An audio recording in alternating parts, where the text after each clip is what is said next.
à ceux qui suivent avec acharnement la Covid, cette pandémie redoutable, qui nous a forcé la main pour revoir nos habitudes, qu'elles soient bonnes ou mauvaises, et pour remettre en question les fausses prospérités qui font la fierté de l'homme du XXIe siècle.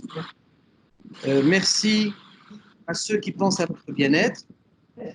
Merci aux différentes composantes médicales et sanitaires pour vos premières lignes, au risque de leur propre contamination, et qui assurent vaillamment la prise en charge des personnes atteintes.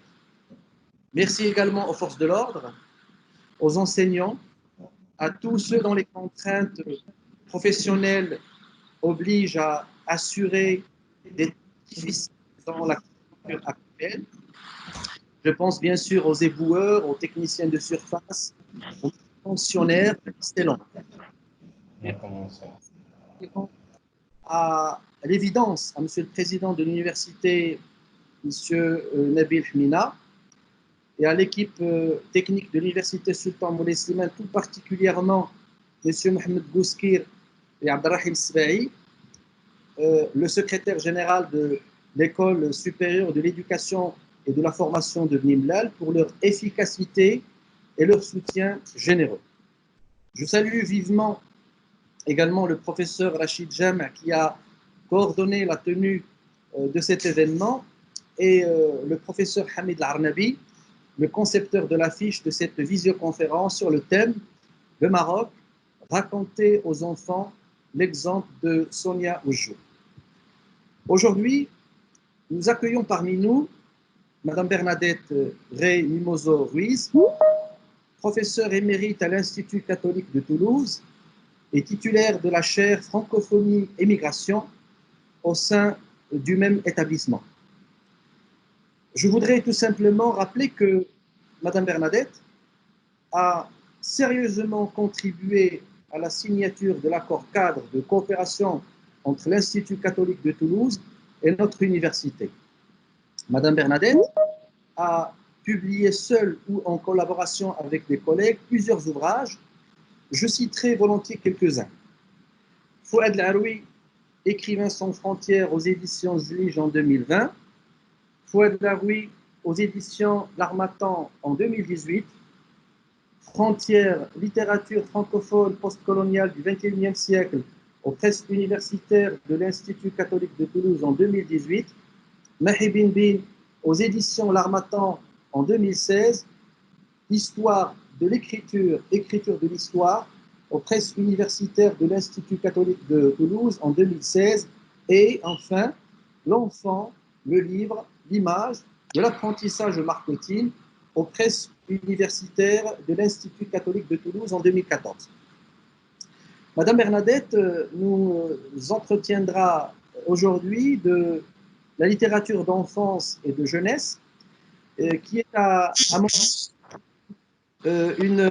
mon avis assez négligée dans notre pays, excepté les quelques travaux qui avaient pour objectif de contribuer à l'épanouissement de cette littérature, tant au niveau de la création qu'au niveau de la réflexion critique. Donc, sans différer, donc je cède la parole à Madame Bernadette. À vous la parole, Madame. Bien, monsieur le directeur, je vous salue avec beaucoup d'amitié. Je suis contente de participer à quelque chose à Bnimlal parce que vous savez tous que je viens toujours avec plaisir et que là, je viens par la voie informatique, si on peut dire. Et c'est avec plaisir que je vais vous entretenir donc de cette littérature cette littérature pour la jeunesse, en particulier au Maroc, parce que c'est un peu particulier, et puis parce que j'ai choisi Sonia Ouajou, qui a contribué à apporter une touche, disons, novatrice à cette littérature pour la jeunesse. Bien, je remercie bien sûr l'invitation, Monsieur Mounir Oussikoum pour son invitation, parce que c'est toujours une joie de me retrouver parmi vous, et je vais vous parler donc de cette littérature, en commençant par vous donner quelques indications sur la littérature de jeunesse, à distinguer la littérature pour la jeunesse et la littérature de jeunesse.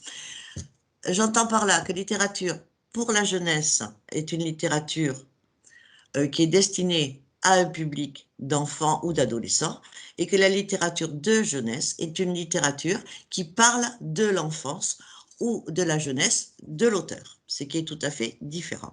Donc c'est de la littérature pour la jeunesse dont il s'agira.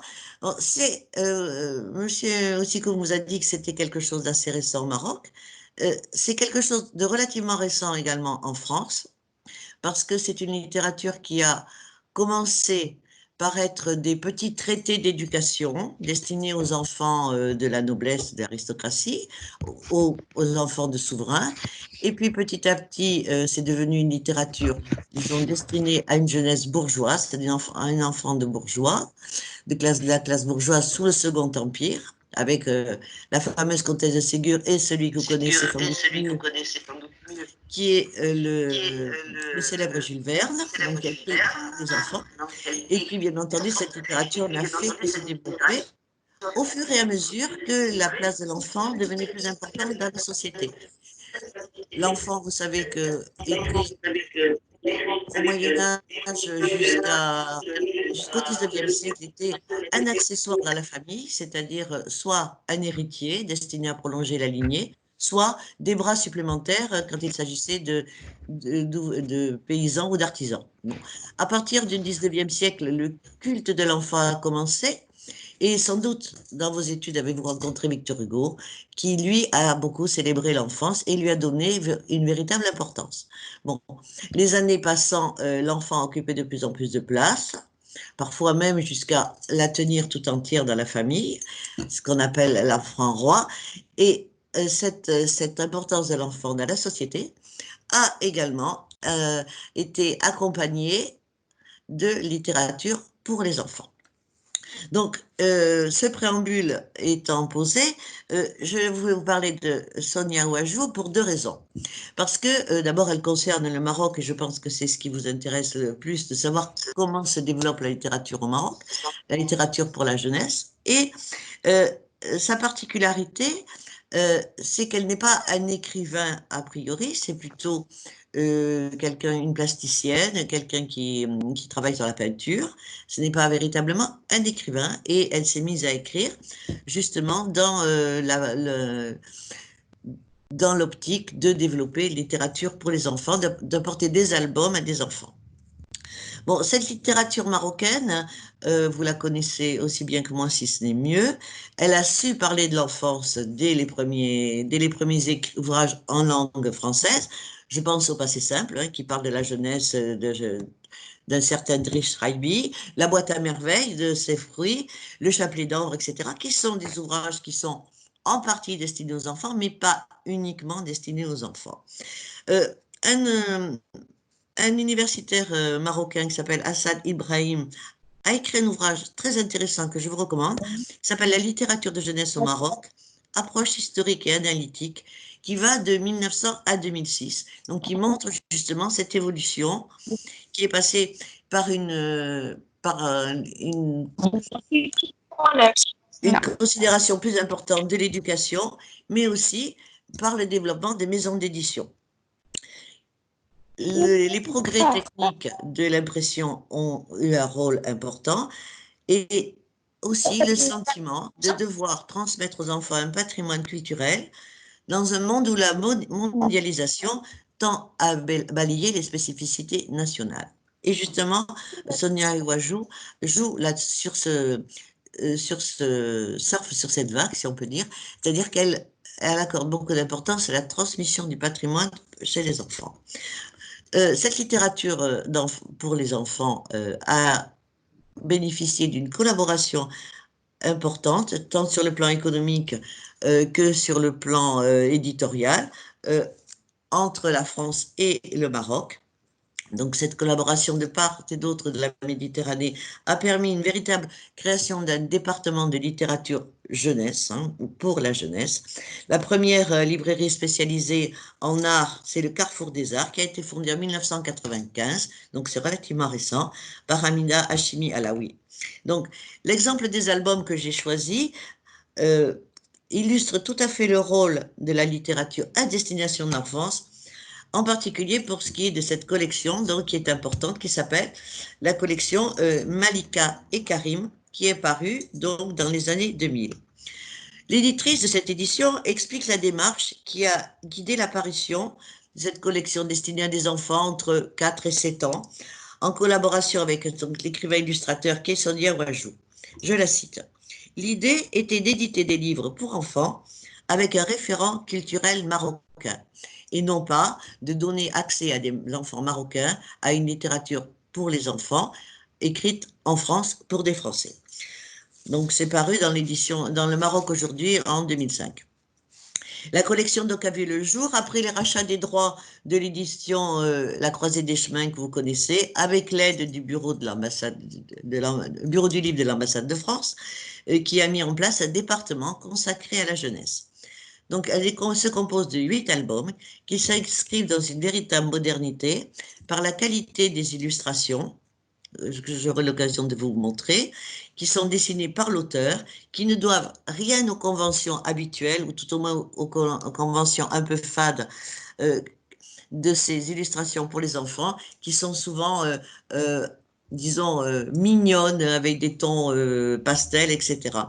Au contraire, là, il s'agit d'une série d'aventures qui met en scène donc 2 enfants, Malika et son frère, et Karim, et qui est à la fois ludique et didactique, donc qui répond à ce qu'on attend de la littérature pour la jeunesse et de la littérature de manière classique, c'est-à-dire distraire et éduquer. Ce qui est intéressant aussi, c'est que cette collection est parue à la fois en France et au Maroc, et qu'il existe même des éditions en bilingue. Donc c'est assez intéressant. Alors, puisque l'obstacle principal de la diffusion de littérature est souvent le prix, les albums sont d'un prix assez modéré au Maroc. Ils sont de 50 dirhams, hein, ce qui n'est pas... de 25 à 50 dirhams, ça dépend des éditions. Bien entendu, malheureusement, ces éditions s'adressent souvent à une population plus citadine que rurale, mais ils témoignent toutefois d'une attention portée aux lectures adaptées à l'âge de l'enfant et qui prend en compte donc les fameuses étapes de son développement que vous avez l'occasion de rencontrer dans votre parcours universitaire. Si l'on considère cette série qui est composée donc de 8 livres, il convient de noter avant tout 2 intentions. Donner au Maroc une image juste pour les enfants marocains qui soit éloignée des stéréotypes pour les enfants français. C'est-à-dire qu'il y a une double démarche, à la fois éclairer, apporter un savoir et une transmission aux enfants marocains, et en même temps, puisque l'édition a lieu aussi en français, de donner aux enfants français une autre image du Maroc que celle de carte postale qui est généralement diffusée. Donc cette démarche se veut fidèle dans sa dimension à la fois contemporaine et traditionnelle. On retient successivement plusieurs points. Donc, je vais vous montrer au moins les couvertures. Donc, il est question dans ces ouvrages de savoir coutumier, à savoir les cérémonies et les éléments du quotidien. Alors, vous avez par exemple le mariage, je ne sais pas si vous voyez bien, le mariage de Tata Keltoum en 2000, le tagine de Foutma en 2002. Elle montre également l'empreinte de la religion dans la société, avec la nuit du destin et le feu de bois d'Ashura. Elle est aussi un porte-parole des richesses naturelles du pays et en particulier la lamisette au bled de l'Arganier en 2002. Elle montre aussi les dangers d'une exploitation inconsciente de la végétation dans un album qui s'appelle Milala et Bassidi à Merzouka, où il est question justement d'écologie, puisque elle dénonce la manière dont les palmiers de cette région ont été décimés. Ensuite, elle parle également de l'édition de l'histoire nationale avec un album qui s'appelle À la recherche des Almohades en 2002. Et enfin, elle aborde les contes dans un ouvrage qui est Les Djouns de la Médina de Fès, donc en 2001. Chacun des albums présente une facette de la société et de la culture marocaine dans sa diversité, afin de transmettre des connaissances tout en distrayant le jeune lecteur, en lui faisant vivre des aventures qu'il entraîne dans plusieurs régions du Maroc. Vous avez vu un aperçu, Fès déjà, Merzouga, et on a Rabat, Casa, etc. Et ces deux personnages sont Malika et Karim, et leur petite chèvre, qui s'appelle Lala Misette. Le héros, donc deux héros, un garçon, une fillette et son plus jeune frère, qui sont accompagnés de leur chevrette, laquelle chevrette est, d'après Sonia Ouajou, celle qui était la compagne de son enfance, puisqu'elle avait, une chevrette apprivoisée, peut-on dire, qui accompagnait ses jeux avec ses frères et sœurs. Cette chevrette assume les mêmes fonctions que pourrait faire un chien de compagnie ou un chat, sans en avoir les connotations trop faciles et quelquefois discriminatoires pour ce qui est du canin.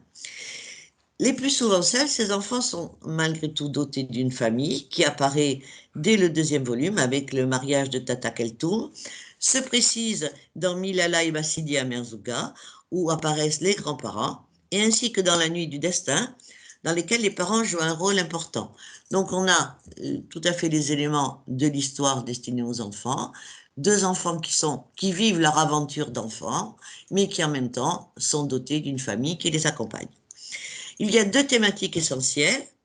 La première, c'est la confrontation et la manière dont tradition et modernité peuvent être complémentaires et vivre harmonieusement.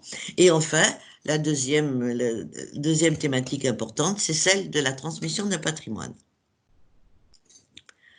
Donc, pour ce qui est de la thématique, La Nuit du Destin est assez intéressante parce qu'on y voit des parents qui sont habillés de manière, alors j'espère que vous voyez bien l'image, qui sont habillés de manière à la fois traditionnelle et moderne. Vous voyez que maman Zoubida porte une djellaba, mais aussi des lunettes et que ses cheveux sont courts.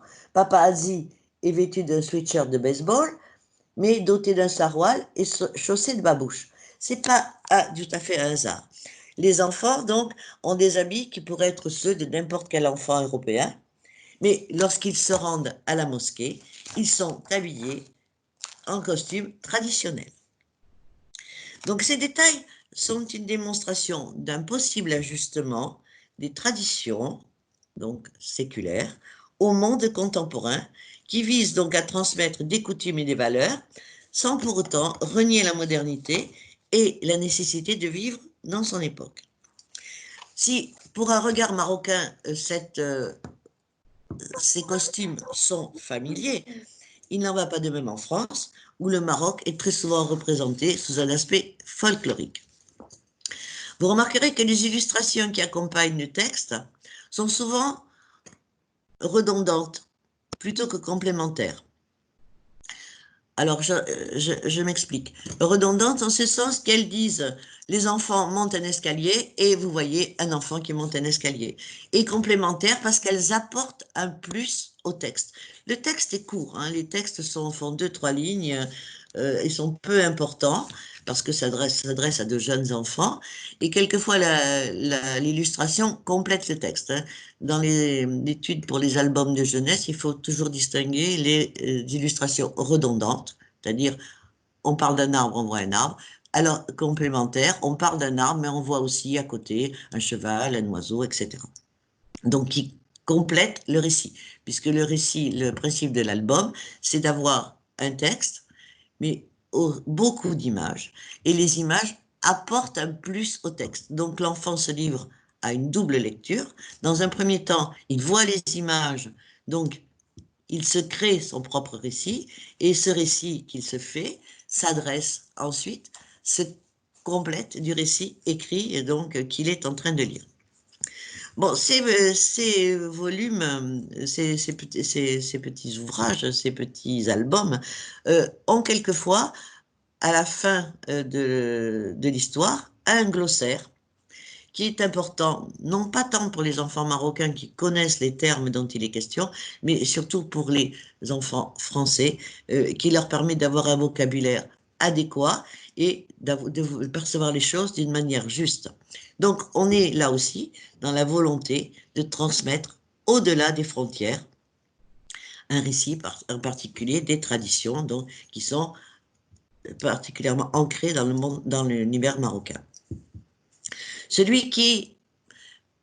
Donc, en ce sens, on a une véritable passerelle entre le monde marocain, donc destiné aux enfants marocains, et, pardon, et celui destiné aux enfants français. L'album qui représente le plus cette intention de passerelle, hein, de pont entre les deux rives de la Méditerranée, c'est Le Feu de bois d'Achoura, qui met en scène donc les deux héros, mais aussi un petit Parisien qui est prénommé Thibaut, qui est l'invité de Malika. Le cadre spatial de l'album se passe à Tanger. Il souligne bien sûr encore davantage cet échange entre les deux rives de la Méditerranée, puisque c'est une ville plateforme entre Europe et Maghreb, comme vous savez. La fête d'Achoura constitue un événement important dans la vie des enfants marocains, mais elle est totalement inconnue des enfants français. Bien qu'elle soit un moment de recueillement et de jeûne, cette fête est peu à peu devenue l'occasion de célébrer la famille et la place de l'enfant dans celle-ci, en suivant ainsi l'évolution de la place de l'enfant dans la société. De fait, ce jour rejoint les pratiques ancestrales dont l'origine se perd dans les temps et que l'islam, à l'identique des autres religions, a repris en la reliant aux événements de la vie du prophète Mohammed à son arrivée à Médine, inscrivant ainsi l'islam dans la tradition mosaïque. L'aspect carnavalesque hein, que peut prendre cette manifestation est souligné par la mention des pétards. Il est question de pétards qui fusent de partout, dit la page 4. Des lancers de Zemzem purificatrice, qui perd dans l'album sa connotation sacrée, puisque les enfants s'amusent à arroser les parents, ce qui n'est pas quand même une manifestation très académique. La tradition du Sheila est maintenue et se tient sur la plage, le bûcher se composant de tout ce qui peut brûler et embarrasse la population.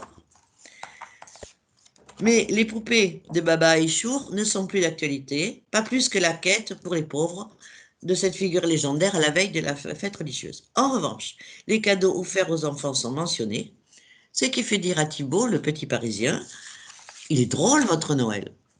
Sonia Ouajou donne ainsi une version contemporaine de cette fête, lui apporte un complément qui a valeur d'enseignement. En effet, lorsque les enfants se rendent à la plage pour préparer donc le Sheala, celle-ci est encombrée de détritus de toutes sortes et il paraît impossible d'y préparer un feu tellement elle est envahie. Aussi, les enfants ont-ils recours au mythe. Ils espèrent que Hercule va les aider, la fameuse grotte d'Hercule qui est donc à Tanger. Hercule va venir les aider pour nettoyer la plage. Et c'est ce que leur souffle la chevrette, appelée Hercule. La mention des grottes donc renvoie d'une part à la magie des mythes gréco-romains, qui sont quand même présents et abondants dans le nord du territoire marocain, et d'autre part, elle est aussi l'occasion pour l'auteur d'éveiller les enfants au respect des lieux et de l'écologie, en leur montrant combien la plage est encombrée et combien il est nécessaire de la nettoyer. Elle les invite à réfléchir à ce qui doit être fait des détritus. Finalement, ce sera les enfants eux-mêmes qui vont, et non pas un héros qui va les aider, ce sont eux qui vont œuvrer à nettoyer cette plage. Donc, vous voyez que derrière un petit fait, on a tout un enseignement du fait de préserver l'environnement. Et à partir de ce travail collectif, donc ça veut dire qu'à plusieurs, on arrive à faire ce qu'on n'arrive pas à faire seul et qu'on n'attend pas un miracle, une intervention magique, ils vont s'apercevoir de la pollution maritime et de la pollution atmosphérique. Les rejets pétroliers en mer sont mis en évidence par la présence d'oiseaux englués de goudron, donc de pétrole, si vous voulez. Et Malika dit à Karim, regarde, ce sont les bateaux là-bas qui sont responsables. Et on voit un cargo chargé de barils. Ainsi, le rendu iconique place-t-il le lecteur dans une position privilégiée qui lui montre l'intégralité de la scène avec les causes et les conséquences des dégazages sauvages des navires. De même, plus loin, ce sont des industries situées sur le littoral qui rejettent des fumées toxiques. Et la lamisette se fait championne de l'environnement parce qu'elle grimpe au sommet d'une des cheminées, bâillonne et, et elle leur dit, il faut grimper au sommet d'une des cheminées, bâillonner une de ces ignobles monstres qui crachent une épaisse fumée noire. Donc, sous l'aspect d'un récit où le merveilleux jouxte le réel, l'auteur, tant par les illustrations que par le texte, laisse entendre que chacun est responsable des dégâts occasionnés à l'environnement. Il s'agit là d'une prise de conscience collective des dangers de la pollution, qui n'est pas si récente dans le monde et au Maroc non plus, mais qui inscrit cette réalité au cœur des nouvelles générations. N'oublions pas que le COP22, la conférence de Marrakech, s'est tenue en 2016 au Maroc, donc qui est sans doute qui est une première en Afrique. Donc cette thématique se développe aussi, comme je vous l'ai dit, dans Milala Bassidi à Merzouga, qui attire l'attention, qui insiste sur l'exploitation touristique du désert, qui va peu à peu détruire les dunes, il ne faut pas rêver, et l'arrachage scandaleux des palmiers, qui entraîne une sécheresse. Donc, dans ces deux petits récits, à travers l'action des enfants, on voyait toute une démarche écologique qui se met en place. Tout au moins, une invitation à réfléchir à la protection de l'environnement et à l'écologie. Dans son aspect religieux, la nuit du destin se situe à Casablanca. Et ça, c'est pas un hasard parce que la métropole est fortement européanisée et l'on pourrait la croire éloignée des traditions et des célébrations religieuses. Il n'en est rien dans l'histoire puisque le ramadan demeure une pratique que tous les enfants observent, qu'ils cessaient à observer dans le récit, afin de pouvoir y participer pleinement, donc être en phase avec cette pratique religieuse que la modernité n'efface pas. Si le déroulement d'une soirée de Ramadan est familier aux enfants marocains, bien sûr, les enfants français, les lecteurs francophones, tout au moins ceux qui ne sont pas dans une famille musulmane, ne sont pas du tout au courant de la manière dont ça se passe. Le titre est poétique, La nuit du destin, et renvoie à un épisode capital de la religion, puisqu'il s'agit de la nuit où l'ange Djibril a révélé le Coran à Mohammed. Le terme, à défaut du sens, a été toutefois popularisé en France, vous le savez, par le roman de Tahar Ben Jelloun, qui avait dénommé en premier lieu son roman La nuit sacrée, La nuit du destin. Mais le jeune public ignore le sens profond de cette nuit mystérieuse, qui prend sous le crayon de Sonia Ouajou valeur de conte fantastique.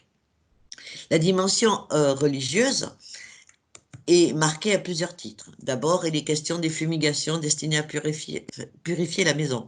La prière familiale à la mosquée en tenue traditionnelle. Il est nommément dit dans le texte, la famille, chacun enfile sa djellaba. Et si le ciel s'ouvre cette nuit particulière, il devient un bestiaire fantastique que je vais essayer de vous montrer dans une double page. Voilà. Alors, je ne sais pas si vous voyez bien, j'espère que oui. Donc ce bestiaire est tout à fait fantastique. Il flotte autour des enfants installés en haut du phare de Casablanca, dans lequel on peut reconnaître l'influence de Chagall. Vous voyez ces animaux qui volent, on est tout à fait inspiré des animaux et des êtres volants que l'on retrouve chez Chagall. La matérialisation de la croyance où les anges descendent du ciel pour pardonner aux hommes en cette fin de Ramadan apparaît ici à l'instant magique pour permettre de faire un vœu qui sera exaucé. L'auteur a choisi de représenter donc sur une double page ce moment merveilleux et emploie à cet effet des couleurs vives et des formes en spirale et qui expliquent bien justement l'éblouissement de Malika. Le décalage entre la modernité des tracés, vous voyez que les tracés sont assez aigus, on n'est pas du tout dans les rondeurs habituelles. Le décalage donc entre ce tracé, la modernité des tracés et l'aspect médiéval de l'imaginaire.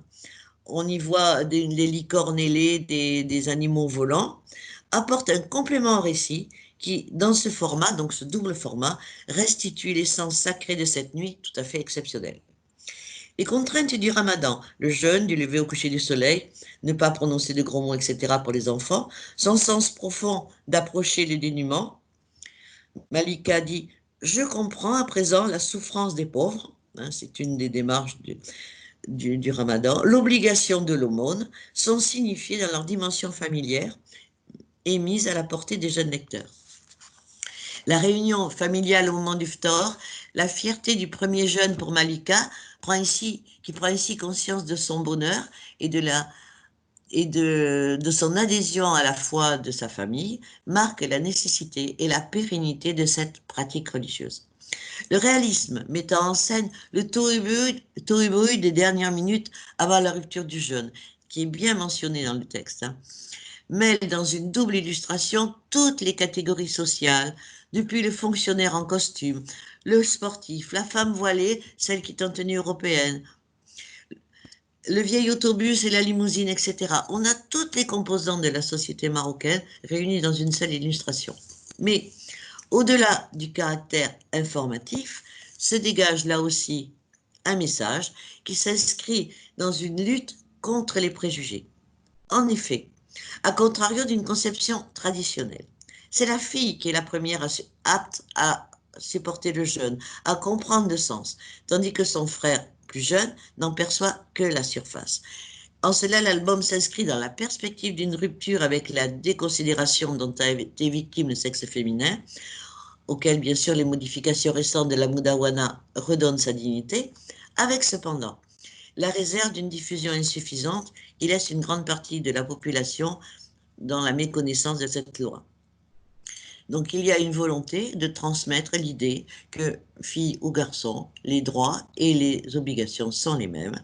Donc Malika a le devoir de respecter la coutume, comme son jeune frère a le droit de le faire aussi.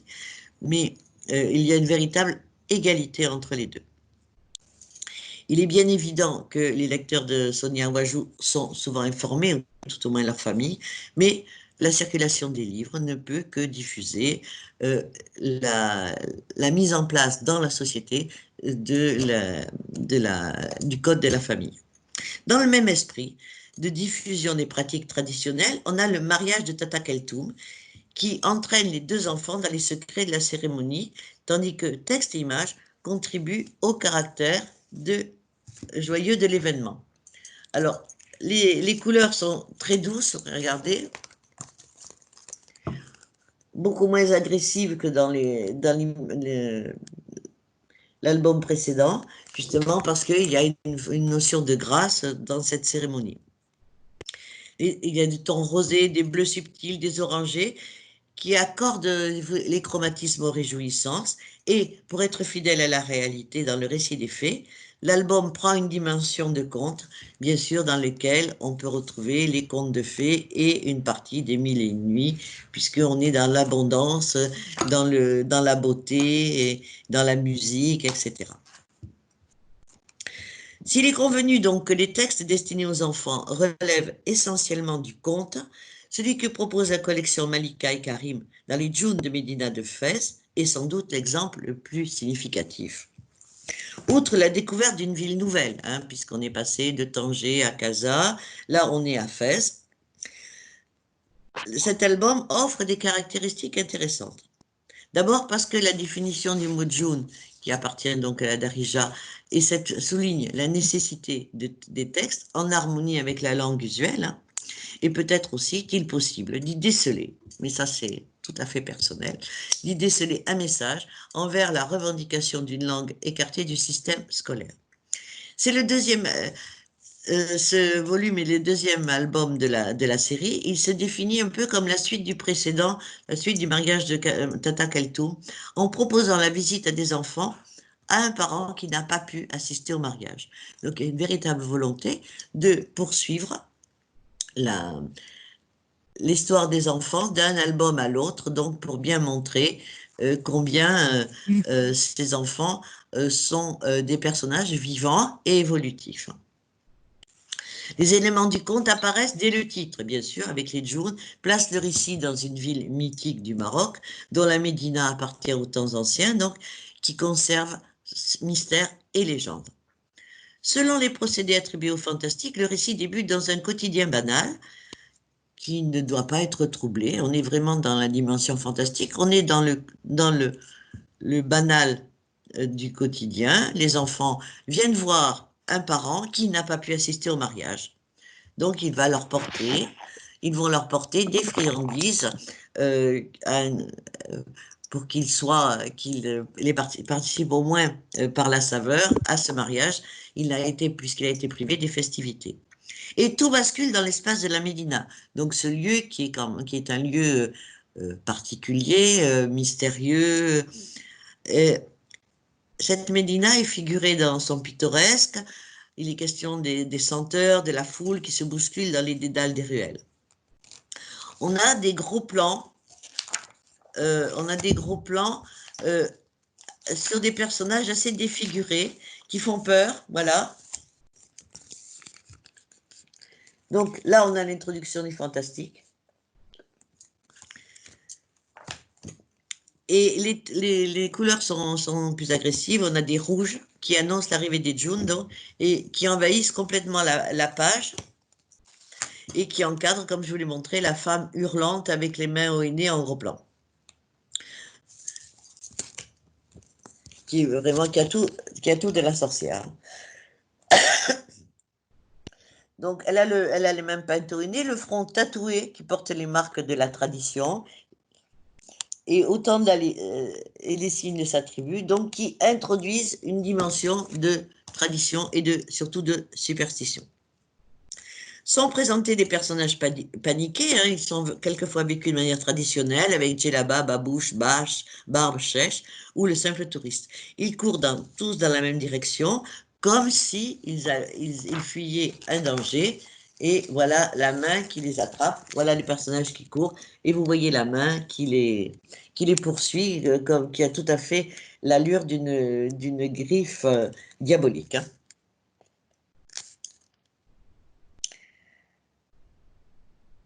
En dessinant les fantasmes des personnages, l'auteur donne à voir ce qui n'est qu'égarement et franchit la barrière qui sépare l'imaginaire du réel.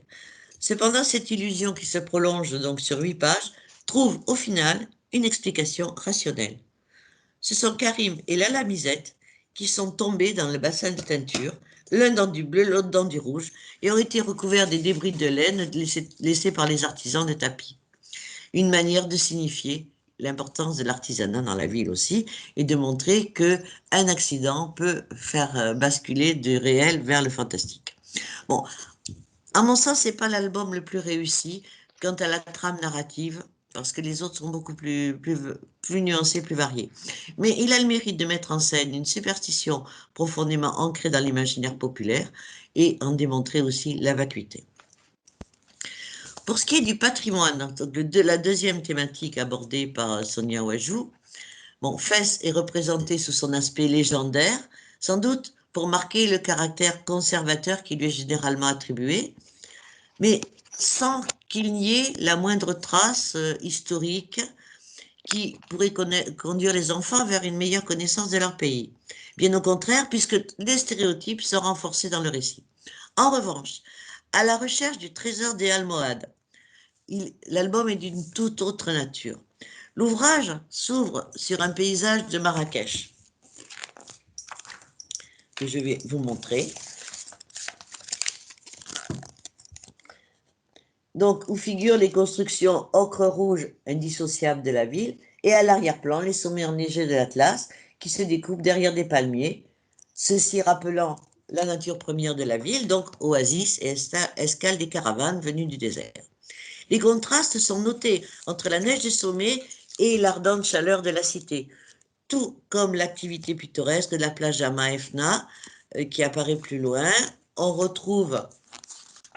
y retrouve, voilà la plage Jama Efna, on y retrouve le porteur d'eau dans sa tenue rouge et cuivre, le chapeau frangé de laine multicolore.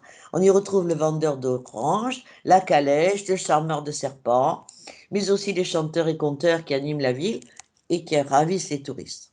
Et ceux-ci sont d'ailleurs représentés à chacune des pages avec une forme assez négative, disons, on les dote d'un sourire assez niais et d'un sans-gêne que l'on peut observer d'ailleurs au quotidien. Il n'y a qu'à se promener dans Marrakech pour le voir. Euh, il faut noter la présence de l'européenne que l'on voit ici, voilà, la présence de l'européenne, donc en bas, euh, qui est une robe très légère et qui découvre des formes généreuses, donc peu respectueuses des lieux. Euh, et sa posture peut choquer un regard autochtone. Un homme fumant un cigare, qui pourrait être un Américain, une femme blonde en robe très courte, mais aussi on trouve un frère musulman et son bâton de pèlerin, la mère de famille à la peau sombre, une femme entièrement voilée, comme on peut en croiser parfois. Tous ces personnages, dans leur diversité, participent au bouillonnement humain de la cité ocre, qui est désormais envahie par un tourisme de masse. Le caractère posé, le récit prend une toute autre tournure, puisque les enfants rencontrent Fatma la voyante, qui prédit à Malika qu'elle va trouver quelque chose de rare et de précieux enveloppé dans du blanc. Et immédiatement, la fillette pense au trésor des Almohades qui prirent Marrakech donc, et la conservèrent capitale à titre égal avec Séville.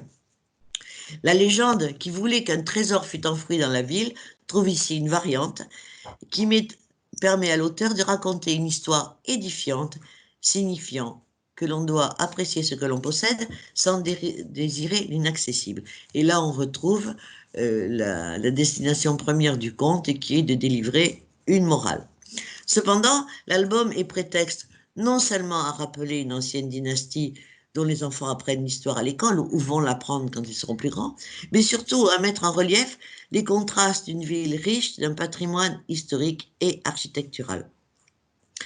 Les paradigmes du conte sont largement cultivés avec les enfants qui sont livrés à eux-mêmes dans un milieu hostile puisqu'ils partent à la quête de ce trésor dans la montagne. Donc ils se retrouvent dans un milieu hostile, il fait nuit, ils ont froid, ils sont entourés d'un bestiaire animé où les animaux parlent, manifestent leurs émotions et la souffrance qu'occasionne l'exploitation dont ils sont victimes. Et ce point est important. Tout d'abord parce qu'il appartient à la tradition du conte ou de la fable. Les animaux qui parlent, depuis Xénophon, on connaît, et ça fait partie de tous les récits anciens et de tous les contes pour enfants. Il y a des exemples multiples. Mais ce qui est intéressant, c'est qu'ils manifestent leurs émotions, donc ils sont anthropomorphisés comme peut l'être la petite chèvre également, mais ils parlent aussi de la souffrance qu'occasionne l'exploitation dont ils sont victimes. Et là, on est dans un retour réel qui est porteur d'enseignement, puisque chacun, animal et humain, s'aperçoit qu'il a un rôle défini et utile dans la société. En même temps, le fait que les animaux réclament du respect, la forme de respect, est tout à fait dans la lignée de l'enseignement coranique qui veut que les animaux soient également des créatures que l'on doit respecter, protéger. Donc on est à la fois dans de la morale générale et en même temps dans l'application des principes coraniques. Le retour réel est donc porteur d'enseignement, comme je vous le disais, parce que cette fugue vers le trésor et les improbables richesses s'avère vaine. Il n'y a pas de trésor, ils n'ont pas trouvé de trésor, mais permet de prendre la dimension des valeurs du quotidien dans une forme assez simplifiée d'apprentissage, puisque c'est après avoir passé quelques épreuves qu'ils comprennent cela. Malika, en effet, retrouve le collier qu'elle avait perdu, ce collier que lui avait donné sa grand-mère à sa naissance. Ainsi, en redécouvrant ce trésor personnel, elle renoue avec sa propre histoire et comprend que les choses les plus précieuses ne sont pas forcément liées à la fortune. Donc, on a un enseignement très, très riche dans cet album qui est l'un des plus réussis. Délaissant le patrimoine historique et légendaire, un autre album se penche sur une des richesses naturelles du Maroc que représente l'huile d'argan, qu'il convient de protéger, ainsi que le signal, le glossaire à la fin du volume. Alors, à la fin du volume, vous avez tout un arganier, arbre épineux poussant en Afrique du Nord. Ces fruits, les amandes, sont utilisés pour faire une huile délicieuse, l'huile d'argan. En montant sur leurs branches pour se nourrir, les chèvres abîment malheureusement ces arbres fragiles, menacés de disparaître. Bon, si chaque album comporte des définitions des termes, comme je vous l'ai dit, à la fin, qui sont intraduisibles et qui sont essentiellement à destination des lecteurs français, celui de la lamisette au bled de l'arganier recèle un double message. D'une part, il explique le terme lui-même, arbre épineux, etc. Mais il ajoute une remarque qui rejoint la menace pesant sur ces végétaux.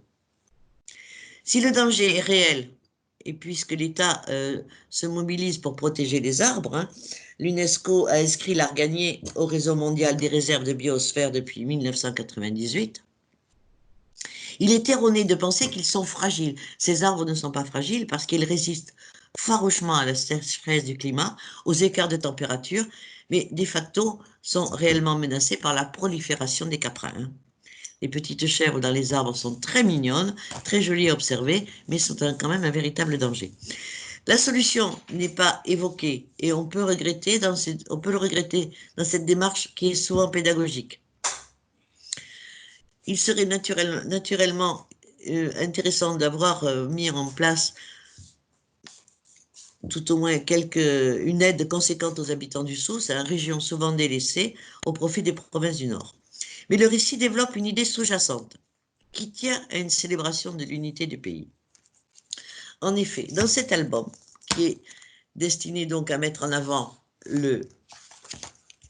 la richesse de l'arganier, on trouve une rivalité entre les chèvres blanches et les chèvres noires qui se disputent pour remporter le prix de la meilleure huile.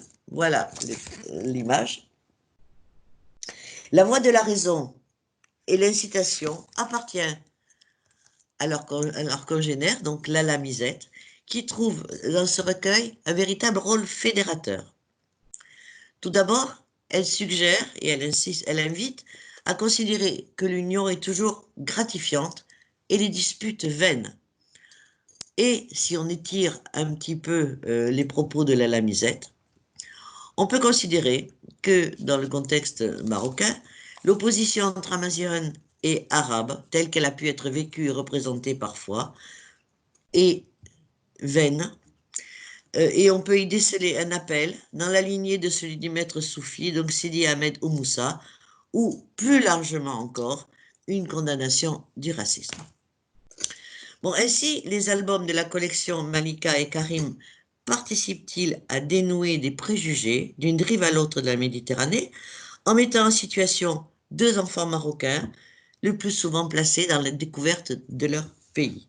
La plupart des albums sont disposés donc dans une version bilingue, comme je vous disais, qui est un trait d'union complémentaire entre les deux pays, qui permet aux enfants marocains d'approfondir leur connaissance du français et à ceux dont la famille a immigré de prendre connaissance avec leur origine, sans que cela soit perçu comme un tiraillement, bien au contraire, comme le rassemblement dans une même page de deux langues distinctes, mais qui sont les leurs également, et qui permet aussi de donner du Maroc une idée juste aux enfants français qui le connaissent souvent très mal, et par la plupart du temps par des dépliants touristiques ou des adultes qui leur disent « cette année on a fait le Maroc ».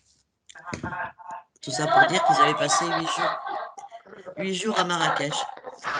De fait, la mission dévolue à la littérature pour la jeunesse est accomplie par Sonia Ouajou, non seulement dans la démarche didactique et éthique, mais aussi par le biais d'une initiation à l'art contemporain, comme le prouvent ses illustrations, qui sont assez créatives.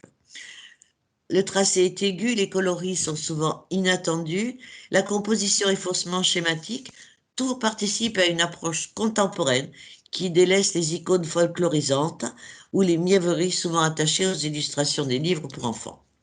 Bon, pour conclure, parce que je pense que j'ai dû dépasser le temps, euh, le travail de Sonia Ouajou relève d'une démarche consciente envers le Maroc contemporain qu'il convient de protéger, non seulement de son patrimoine ancestral, mais aussi des dangers d'une modernisation incontrôlée qui menace à la fois son intégrité et son âme et son équilibre écologique. À l'engagement pour des causes justes. Alors là, c'est un peu particulier. Ces causes justes que sont donc la transmission du patrimoine, la transmission de l'histoire, l'éveil aux problématiques contemporaines et la nécessité de conserver les traditions tout en intégrant la modernité. À cet engagement s'ajoute quelque chose qui est assez intéressant.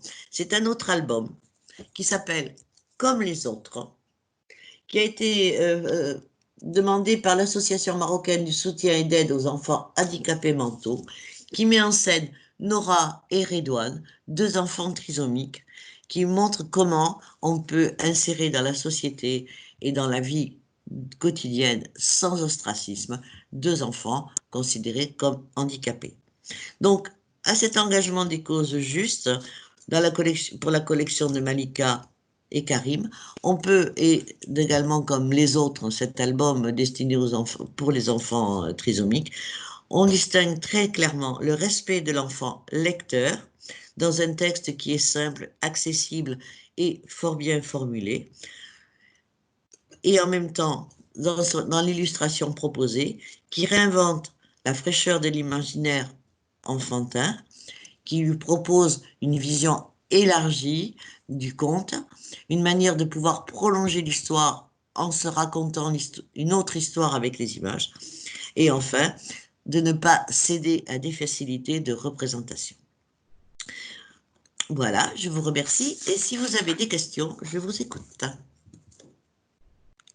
Merci, Madame Bernadette, pour cette belle intervention. J'avoue que j'ai appris quelque chose. Tu m'entends? Tu m'entends? Est-ce que tu m'entends, Bernadette? Oui, c'est OK maintenant. Bon, alors, merci Bernadette pour cette intervention. J'avoue que j'ai appris énormément de choses et là aussi éveillé mon appétence pour lire davantage sur Sonia Ouajou. Donc, avant de passer aux questions, je voudrais tout simplement rappeler aux participants, s'ils le veulent bien sûr, de communiquer leurs coordonnées, nom, prénom, plus leur adresse mail au monsieur le professeur Rachid Jem pour qu'ils puissent recevoir par la suite leur attestation électronique. Alors, je passe directement aux questions. Donc, pour prendre la parole, oui, Bernadette?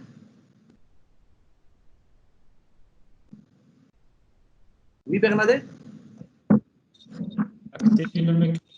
Il faut activer le micro. Attends. Oui, je t'enverrai le texte entier, parce que ça, c'est une communication. Mais j'avais fait une communication beaucoup plus détaillée, qui pourrait être plus utile éventuellement. Donc, je te le ferai parvenir. Voilà. Ça marche. Donc, ça marche. Donc, pour prendre la parole, il vous suffit tout simplement de lever la main. Donc, pour ce faire, je vous invite on va dire à appuyer sur la petite main qui est juste en bas de l'écran. Je vous demande aussi d'éviter les polémiques et les longues réflexions qui ne sont pas l'objectif de cette conférence et de poser des questions directes. Hein. Donc, je vais ouvrir une liste. Donc, j'ai Monsieur Mustafa Borhim, Mohamed. Alors, attendez. Alors, je vais voir qui demande la parole. Monsieur le Benjarti. Monsieur le Benjarti, vous avez la parole.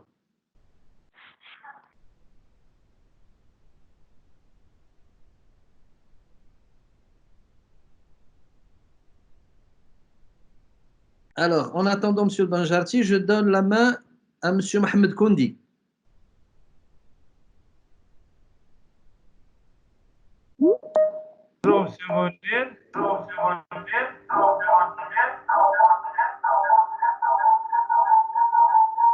Il y a un problème technique.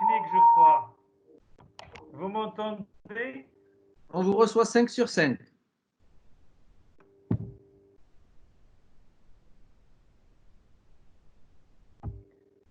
Est-ce que vous m'entendez? On vous entend, Monsieur Kondi. À vous la parole. Très bien. Bonjour, madame. Vous allez bien?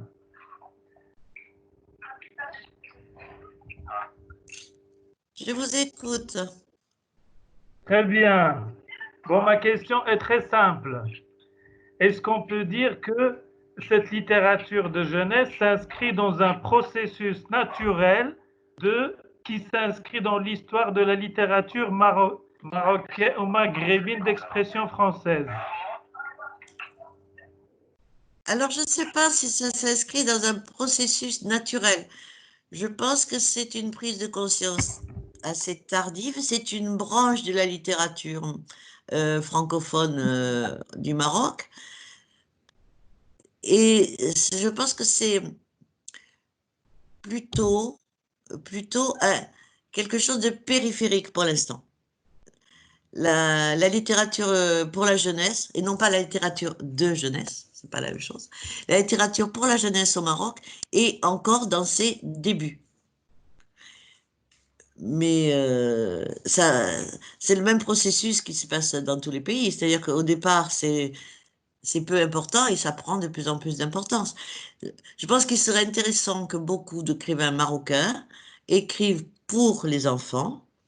Ça permettrait d'avoir une littérature spécifique, adaptée, plutôt que d'avoir uniquement une littérature étrangère qui soit donnée aux enfants marocains. Est-ce que j'ai répondu à votre question?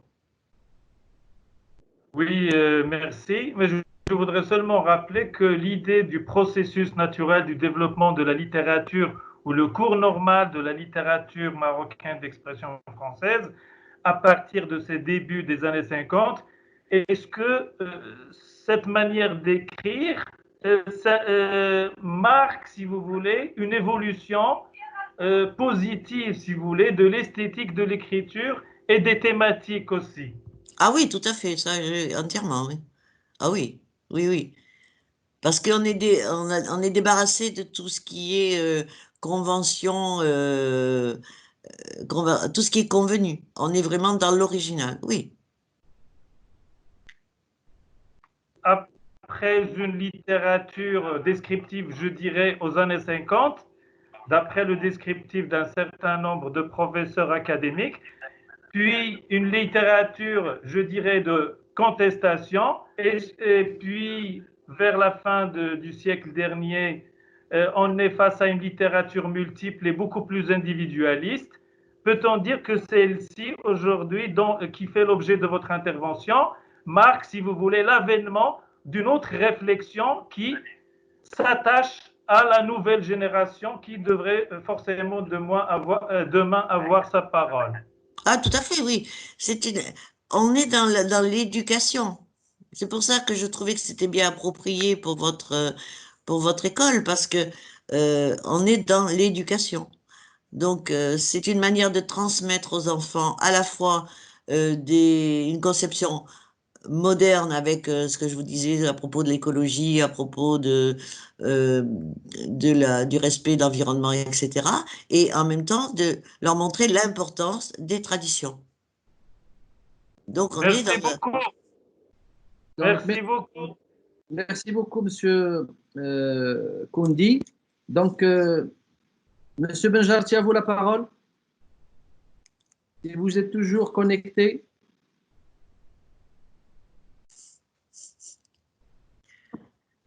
Alors, je donne la parole à Abdeslam Nouij. À vous la parole, Monsieur Abdeslam.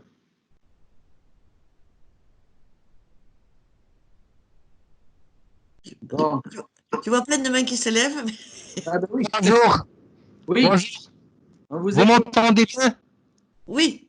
Oui. Merci, Madame Bernadette, merci le comité d'organisation, Monsieur Mounir et Monsieur Rachid, et à l'équipe technique pour cette intervention. C'est une opportunité de réfléchir à un certain nombre de choses relatives au projet de lecture chez nos enfants.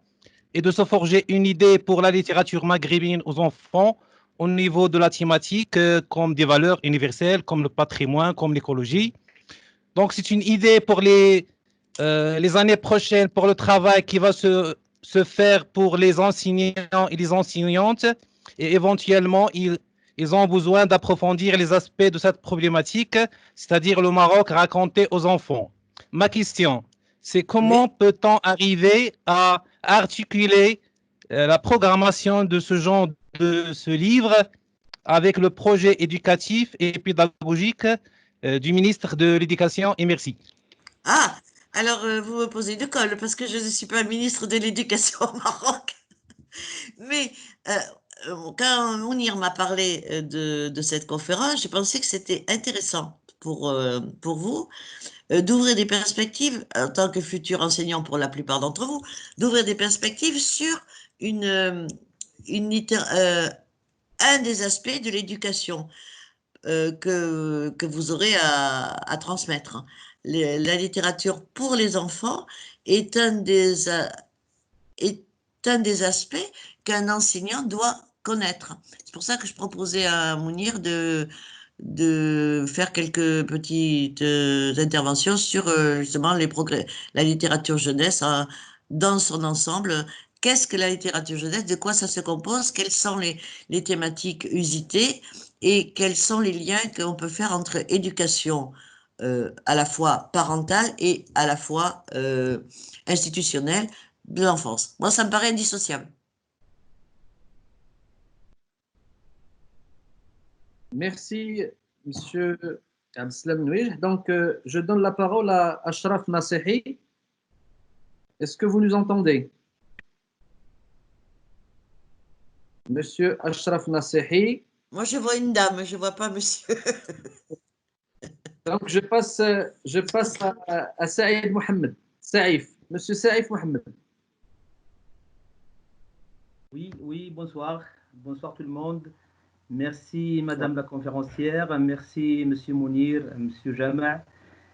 Donc, en ce qui concerne ma question, donc, puisque vous avez dit que, c'est-à-dire, donc cette collection est une passerelle entre, c'est-à-dire deux cultures, à savoir la française et marocaine.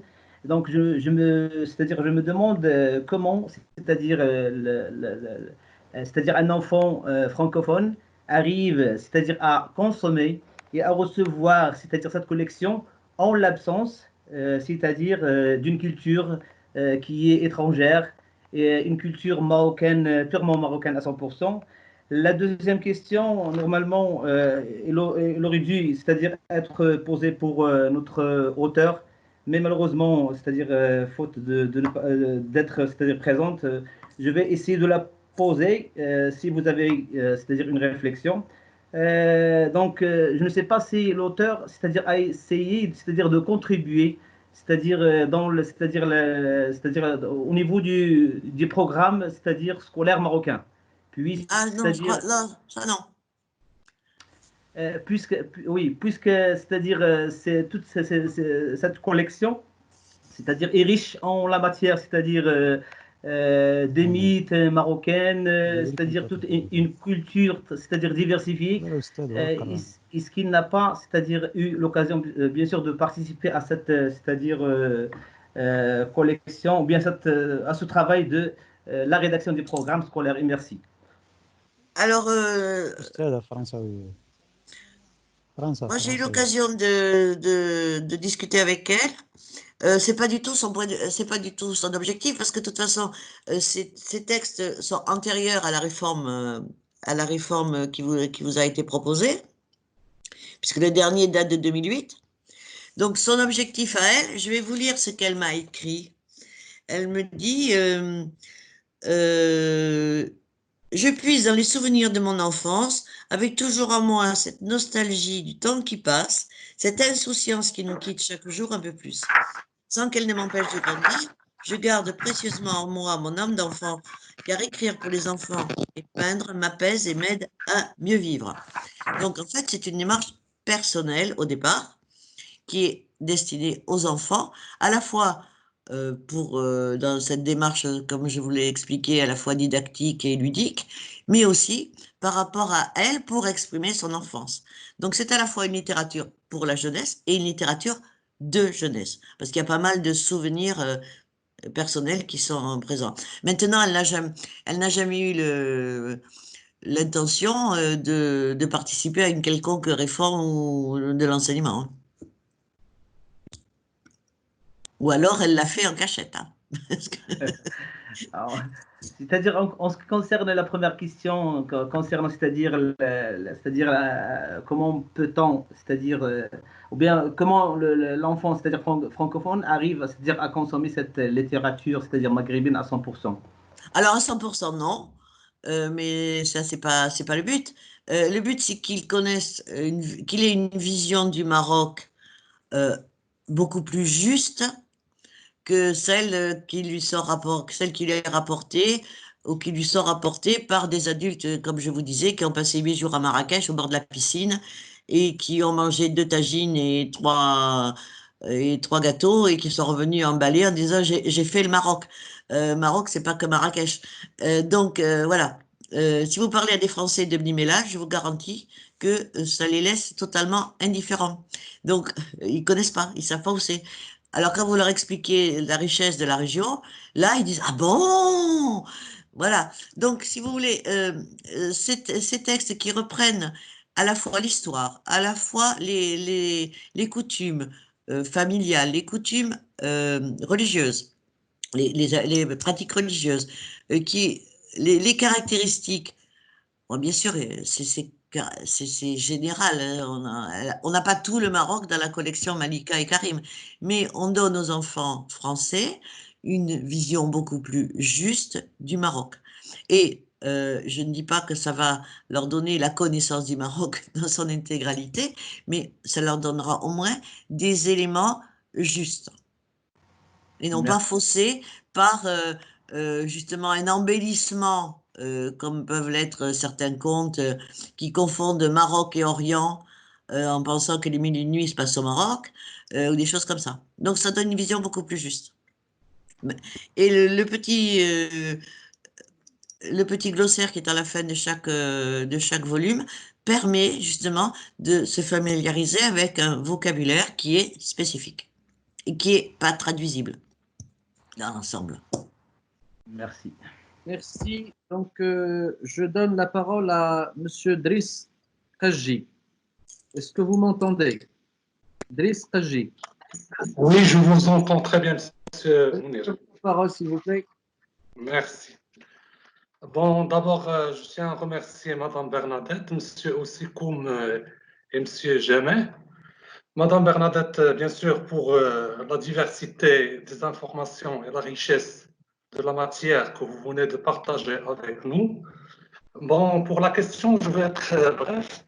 Pour ma question, elle concerne les illustrations. Oui.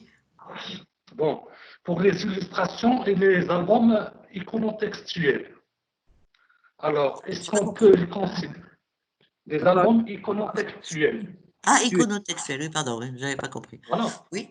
Vous me recevez? Parfait, là, parfait. Oui. Est-ce qu'on peut les considérer comme une deuxième écriture par l'enfant? Ah, tout à fait. Ben oui. Ça, à côté de leur rôle attractif, bien sûr. Et qu'en est-il de la relation entre l'auteur du texte et les auteurs illustrateurs? Alors, c'est le même. Elle a écrit et illustré. C'est elle qui a fait les deux, hein. Donc, il y a une parfaite osmose entre les deux puisque c'est la même personne. Ça, c'est... Il n'y a pas eu d'intermédiaire, si vous voulez. En revanche, pour ce que vous me demandez, c'est la différence entre l'illustration redondante et l'illustration complémentaire. On est quelquefois dans l'illustration redondante, c'est-à-dire que le texte parle d'un palmier et vous verrez un palmier. Mais il y a à côté, et notamment, et très souvent, des illustrations complémentaires, c'est-à-dire qui elle-même raconte une autre histoire. C'est ce que je vous disais du mécanisme de lecture de l'enfant. Il va d'abord regarder les images. Il va regarder les images et il va dire ah ben tiens là c'est un marchand d'oranges, là c'est un et ça qu'est-ce que c'est, ça qu'est-ce que c'est, bon, et ensuite il va lire le texte. Donc les images vont apporter un complément au texte, un second récit, et le principe de l'album c'est ça, c'est justement de marier image et texte, mais de manière complémentaire, c'est-à-dire que comme l'album est destiné à des jeunes enfants qui ne lisent pas encore très bien, qui liront 3, 4 lignes, mais vont pas lire une page entière. Et ceux qui n'auront pas lu, ils vont le voir et ils vont l'interpréter et le relier au texte. Et en même temps, c'est une excellente gymnastique cérébrale qui leur permet justement d'aller de l'un à l'autre, et pas uniquement l'image et pas uniquement le texte. Alors, c'est le texte c'est le texte qui est un deuxième récit ou bien ce sont les images et les illustrations qui sont? Alors, ça dépend comment on regarde les choses. À mon sens, c'est l'image qui est un deuxième récit. Mais pour l'enfant, il procède dans l'autre sens. Voilà, justement. Merci. C'est ça. Merci, madame. Merci, monsieur Driss. Donc, j'accorde la parole à monsieur Al-Arossi Mustafa. Est-ce que vous m'entendez, monsieur Mustafa? Oui, d'accord. Alors, Alors, bonsoir à tout le monde. Vous m'entendez bien? oui, 5 sur Oui, 5. oui, ça va. D'accord, merci bien. Bonsoir, monsieur Mounir. Bonsoir, madame Bernadette. Bonsoir à tout le monde. Alors, j'ai 2 questions directes. La première, est-ce qu'on ne peut pas considérer cette littérature comme une base pour archiver et sauvegarder certains aspects du patrimoine marocain pour la future ou bien pour les futures générations? La deuxième question, quel est l'avenir pour cette littérature après Covid-19? Ah, alors la première question, je vous dirais que c'est non seulement une conservation, mais c'est une transmission. C'est-à-dire que ce qui existe, ce qui a existé et ce qui existe va être transmis à cette génération, à la génération donc qui avait 4 ou 5, 7, 8 ans en 2000, c'est-à-dire c'est déjà des gens qui sont adultes hein, ou quasiment, et ces ouvrages sont toujours en vente hein, actuellement. Donc on est dans la transmission de génération en génération. Bon, pour ce qui est du Covid, là je ne sais que vous dire. Je ne sais que vous dire. Précisez-moi ce que vous voulez dire là, parce que j'ai pas très bien compris. C'est-à-dire, est-ce que la matière première de travail sur cette littérature va rester la même, ou bien on va avoir d'autres Ah, aspects, ou bien d'autres horizons, ou bien d'autres avant ou matières? après le Covid, vous voulez dire? Oui, après. Alors, écoutez, bon, je pense qu'on a un peu aussi, bon, le Covid, c'est on peut appeler ça une catastrophe internationale, parce que ça fait quand même pas mal de victimes. Ceci dit, la malaria fait plus de victimes que le Covid. Euh, le Covid a été un fléau, mais pourquoi on a considéré que c'était un fléau? Parce que ça a touché l'Europe. Les maladies qui touchent que l'Afrique, c'est pas considéré comme un fléau mondial. Moi, je suis désolée, mais c'est ça. Hein. Donc, est-ce qu'il y a un avant, un après Covid? Peut-être d'une certaine manière, dans la mesure où les familles se sont retrouvées plus regroupées, et peut-être que là, la lecture aux enfants a joué. Est-ce que la littérature va changer après? Je pense que les enfants ont besoin de merveilleux avant et après le Covid. Hein. Ils ont besoin d'apprendre avant et après le Covid. Euh, peut-être que il y aura des écrivains, des auteurs qui vont se lancer dans des bandes dessinées ou des albums où le Covid va intervenir. Mais je pense pas que ce soit révolutionnaire non plus. Hein. Le Covid, il a surtout frappé les esprits, bon, parce que bien sûr, il y a énormément de morts, quoique le Maroc s'est quand même bien mieux débrouillé que l'Europe, il faut bien le dire. Mais, mais il y a eu beaucoup de morts, mais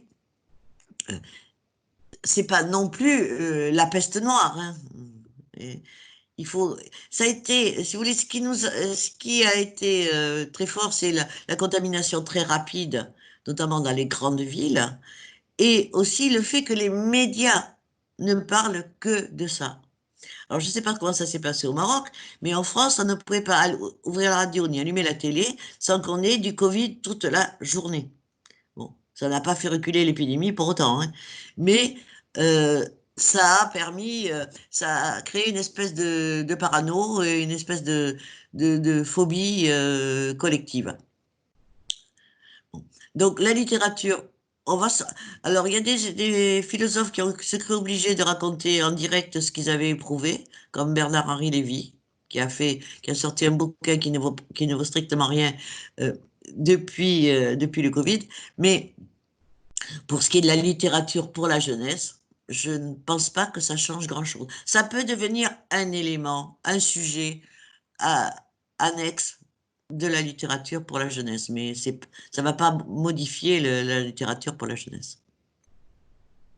Merci, Céla Rossi. Donc, je prendrai encore 4 ou 3 petites questions parce qu'on doit libérer Madame Bernadette qui a encore une conférence à donner. Donc, c'est Monsieur Mohamed Raji. Est-ce que vous m'entendez? Oui, monsieur, merci. Bonsoir, monsieur. Bonsoir, Madame Bernadette. Bonsoir. Merci beaucoup de nous avoir fait découvrir une auteure pour enfants, Sonia Ouajou, que j'ignore personnellement. Je reviens juste sur la question des illustrations. Oui. Je vois que l'illustration redondante pour un enfant de bas âge, surtout un enfant dont la langue maternelle n'est pas le français, c'est très important. Ah, bien sûr. Tout à fait, oui. Oui, c'est une sorte de traduction. C'est ça. Ça matérialise le mot, oui, tout à fait. Bien sûr, l'enfant a besoin qu'on lui traduise ça en arabe, donc l'image est plus éloquente. Bien sûr. Et puis, j'ai une question d'ordre général, c'est-à-dire comment peut-on encourager l'enfant à lire à l'ère où les jeux électroniques l'emportent beaucoup sur le livre et sur tout ce qui se rapporte à la lecture. On sait bien que les jeux électroniques, bien sûr, je ne vous apprends rien, occupent la majorité du temps des enfants, malheureusement. L'enfant n'a plus de temps pour lire, pour prendre un livre. Il est scotché au téléphone, au smartphone tout le temps, à tel point qu'il n'a pas de temps pour manger ni pour se reposer, malheureusement. Alors, je vais vous dire, il y a un remède tout simple. Le dire aux parents. Parce que… Madame, les parents sont débordés, malheureusement. On ne va pas avec des petits, quand même. Avec des ados, ça j'entends. Mais avec des gamines de 4-5 ans, il y a quand même moyen de se faire comprendre.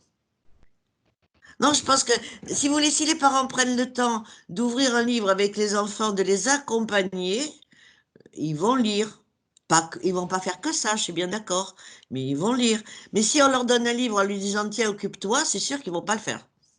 Ils vont céder à la facilité de l'écran.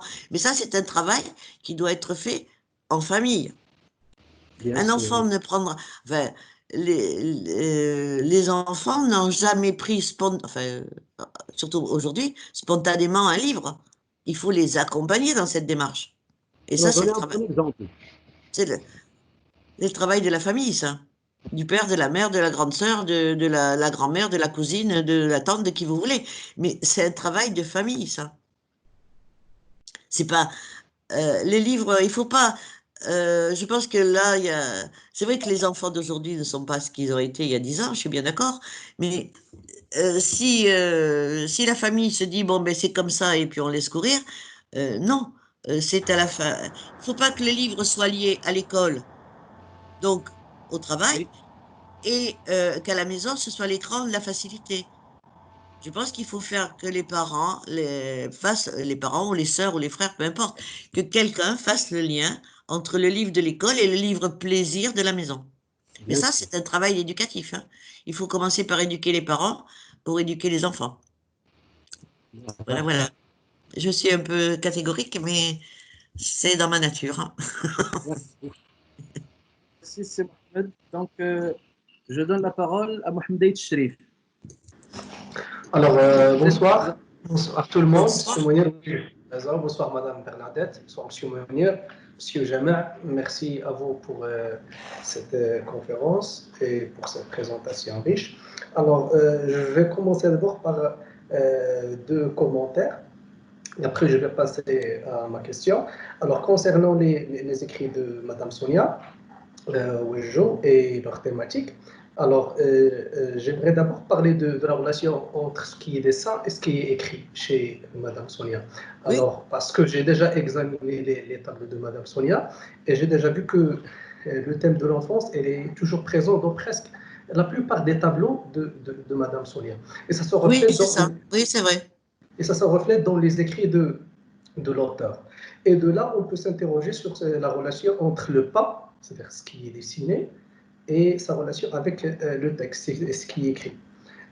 Et normalement, on peut se demander pourquoi l'auteur s'adonne à cette relation, toujours entre l'illustration et le texte. Est-ce que c'est une question pour attirer le lecteur, ou bien c'est autre chose?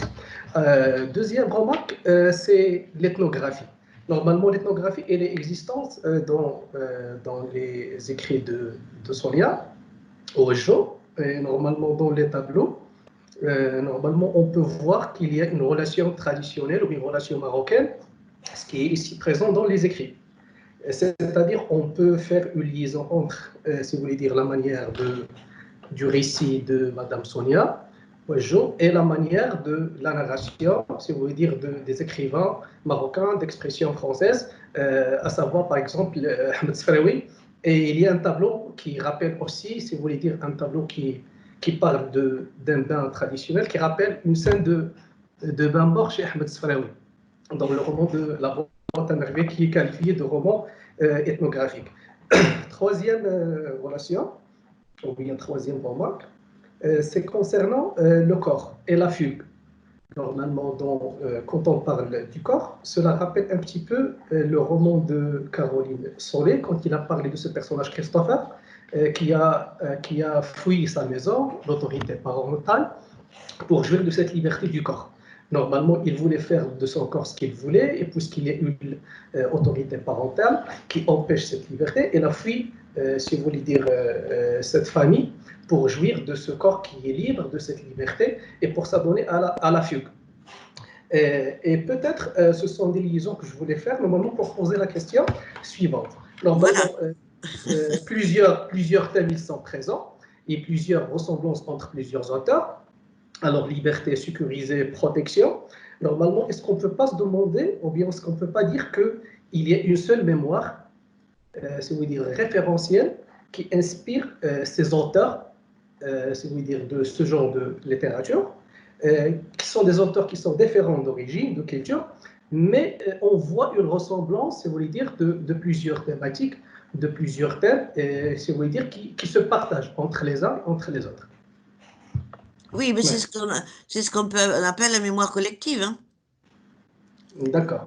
C'est la mémoire collective, c'est-à-dire c'est ce qui est qui est le noyau d'une mémoire nationale avec dans ses fondamentaux. Après, il y a des variantes selon les époques, selon les milieux, mais on est dans la mémoire collective, oui. C'est ce qu'elle transmet, hein, c'est une mémoire collective. Ça n'a rien d'original, ce qu'elle donne.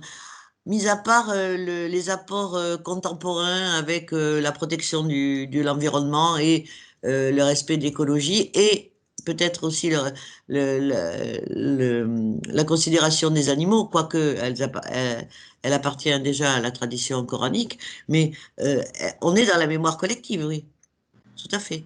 Mais l'avantage de cette série, c'est qu'elle promène les enfants d'une région à l'autre. On va de Tanger jusqu'à Tiznit ou tout au moins Agadir, toute la région, dans le Souss. Donc on traverse, si vous voulez, le Maroc en diagonale, depuis Tanger en passant par Marrakech et Casa, Marrakech et le Souss. Donc on fait un trajet assez schématique du Maroc, mais on s'adresse à des enfants. Donc, ce qu'elle transmet, c'est une mémoire collective. Et les auteurs dont vous avez évoqué le nom ont transmis une part de cette mémoire collective à leur manière. Elle le fait avec l'aide justement de l'iconographie et pour des enfants, des jeunes enfants, hein. C'est des albums qui s'adressent à des enfants débutants dans la lecture ou même à des enfants qui ne savent pas lire puisqu'on peut leur raconter l'histoire en leur montrant les images. Oui, parce que normalement j'ai évoqué cette question d'illustration parce que aussi avec Caroline Sonnet dans son roman La pyramide des besoins humains, il a accompagné son texte avec des illustrations. Eh oui. C'est pour cela que je voulais faire cette Mais c'est pas relation. nouveau, si vous voulez. On a des textes depuis les premiers textes. Bon là, je les ai pas sous la main, je peux pas vous le montrer tout de suite parce que c'est au fond de l'appartement. Mais les premiers, vous avez des textes, les Robinson Crusoe, donc le fameux Robinson Crusoe de Daniel Defoe, a été mis en image avec une phrase du livre par un Suisse au début du 19e siècle. Donc c'est un procédé ancien, hein, si vous voulez, c'est pas une nouveauté, elle a rien inventé. Mais ce qui est intéressant chez elle, c'est qu'elle fait appel à des connaissances d'une mémoire collective pour des jeunes enfants et qu'elle leur propose une iconographie contemporaine et non pas une iconographie très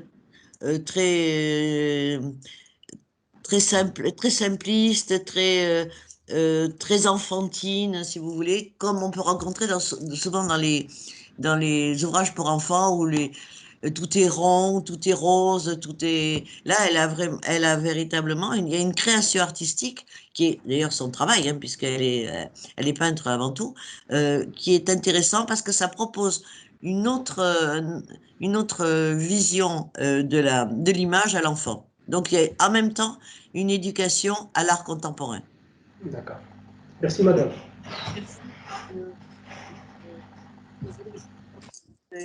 Les interventions, je vous demande de ne pas m'en tenir rigueur.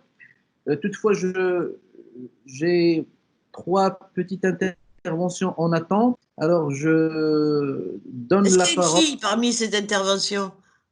Ah, je ne sais pas. Parce que là, j'ai entendu que des messieurs. Elles sont peut-être timides.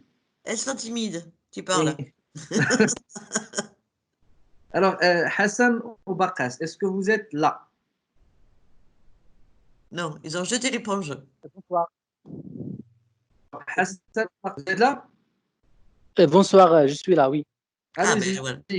À vous le micro. Donc je remercie infiniment tous ceux qui contribuent à l'organisation de cette visioconférence, Monsieur Mounir, Monsieur Rachid Jam et notre ami Gouskir, et en particulier Madame Bernadette pour cette interprétation à la fois riche et enrichissante. Franchement, je ne suis pas bon lecteur de Sonia Ouajou, mais j'ai l'idée. Ah oui.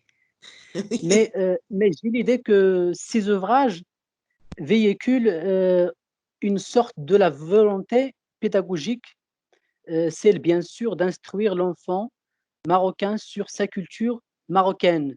C'est ça. Sachant que. Oui. C'est ça, mais c'est pas que ça. Je pense qu'il y a derrière, il y a une intention de montrer que le Maroc est à la fois un pays moderne, puisqu'il y a des mentions de l'industrie, etc., et un pays qui est capable de conserver ses traditions. C'est le grand problème de tous les pays du nord de l'Afrique, hein. Comment harmoniser tradition et modernité. Ça se voit dans la littérature, ça se voit dans la littérature pour adultes, ça se voit partout. Et justement, là, je trouve que sa démarche est intéressante parce qu'elle montre que cette association peut être compatible, peut être réalisée. Oui, mais ma question, oui c'est est-ce que Sonia, elle a pris en compte la diversité culturelle marocaine? Non. Sachant qu'au Maroc, on ne peut pas parler d'une culture unique, mais on parle du multiculturalisme. Je suis bien d'accord avec vous.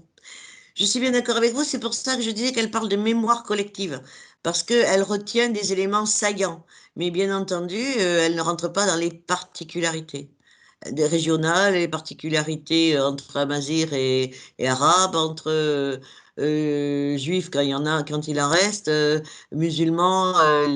Elle ne prend pas ça en compte. Le seul moment où ça apparaît, c'est ce que je vous disais, c'est quand il s'agit de ce qui se passe dans le source avec l'arganier, où justement la chevrette, la lamisette, explique que il vaut mieux être ensemble que de se combattre. Voilà. C'est le seul moment où elle marque une possible différence dans les cultures. Et encore, c'est perceptible par un adulte et pas par un enfant. Non, non, mais je suis d'accord avec vous. C'est un Maroc, mémoire collective très, très schématisé. Mais on s'adresse à des enfants. Des enfants de 7, 6, 7, 8 ans. Donc après l'apport particulier de leur famille, de leur origine, de leur ça vient en supplément par la famille et par leur propre vie. Mais là, elle donne une idée de la mémoire collective du Maroc, notamment par les Almohades, qui ont été quand même une grande dynastie qui a bien amélioré la condition d'Espagne, il faut bien le dire. Très bien, merci beaucoup. Je vous en prie. Donc je vois bien que les étudiants commencent à se manifester et j'ai 2 étudiantes en attente. Alors je commence par Madame Zahera Al-Afoui. Donc à vous la parole, Madame Zahera. Alors bonjour Madame Bernadette. Bonjour. Bonjour mes chers professeurs, les participants, mes chers camarades aussi. J'ai énormément de plaisir d'assister à cette conférence. En fait, je n'ai pas des questions, mais uniquement une remarque. Vous avez évoqué un terme, le plaisir. Donc, et je me suis rappelé du concept de Roland Barthes, le plaisir du texte. Alors, pensez-vous, madame, qu'on est obligé d'inculquer ce plaisir chez les enfants, chez les parents, surtout durant cette période qui est difficile de confinement, parce qu'un des intervenants a parlé tout à l'heure des enfants qu'ils ont perdu l'envie. Moi, je peux dire que je ne suis pas tout à fait d'accord parce que j'ai mes enfants.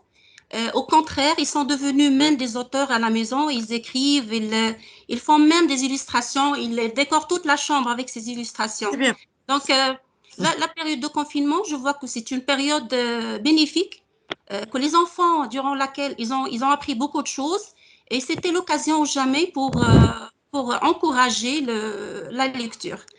Alors, autre chose, je demande à mes chers profs, parce qu'au départ, je croyais qu'on va parler aussi de la littérature de la jeunesse, mais ici, on a parlé uniquement des enfants. Nous, en tant que futurs enseignants, je croyais qu'on va parler aussi des adolescents. Et oui, on ne peut pas tout faire à la fois. Hein. Pardon? On ne peut pas tout faire à la fois. Exactement. Je reviendrai si vous voulez vous parler de la littérature pour les ados et pour les plus grands. Voilà, parce que voilà, ça sera pour la prochaine fois, j'espère. Voilà, c'est ça. Et voilà, je suis très contente d'assister à cette conférence et je remercie encore une fois le comité d'organisation en la personne de M. Jamet et M. Ossikom et aussi le comité d'organisation de la direction ESF. Merci beaucoup, madame. Mais je vous en prie. Merci, madame. Passe à Madame Sana Belmokhtar. Est-ce que vous m'entendez, Madame Sana Belmokhtar? Oui. Est-ce que vous m'entendez? Merci. Bonjour. Je remercie M. Ossikom ainsi que M. Jamet de nous avoir offert l'occasion de rencontrer Madame Bernadette. Mon intervention ne sera pas une question, mais un remerciement à vous tous. En assistant à cette réunion, je commence à saisir ou plutôt m'orienter sur l'objectif du ministère de l'Éducation nationale par l'intégration de ce genre de littérature au programme. Les textes présentés ainsi se trouve au livret de français primaire qu'on a enseigné cette année. Le fait de se faire face à ce genre de littérature qui vient de naître cette année au programme d'enseignement nous a mis dans un embarras, je peux dire, avec son style d'écriture, les mots utilisés, et ça n'a pas attiré même l'intention des élèves.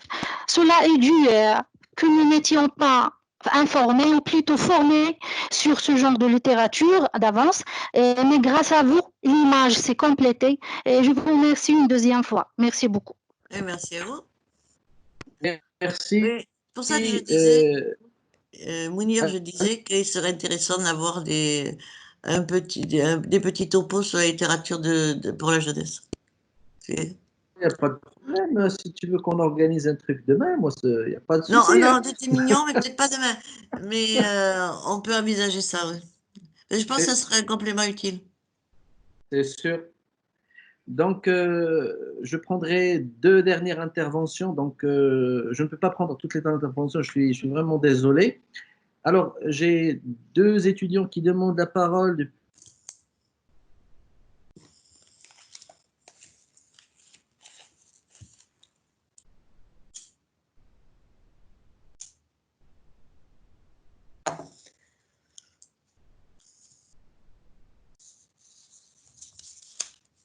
Ah, je n'entends plus rien, là.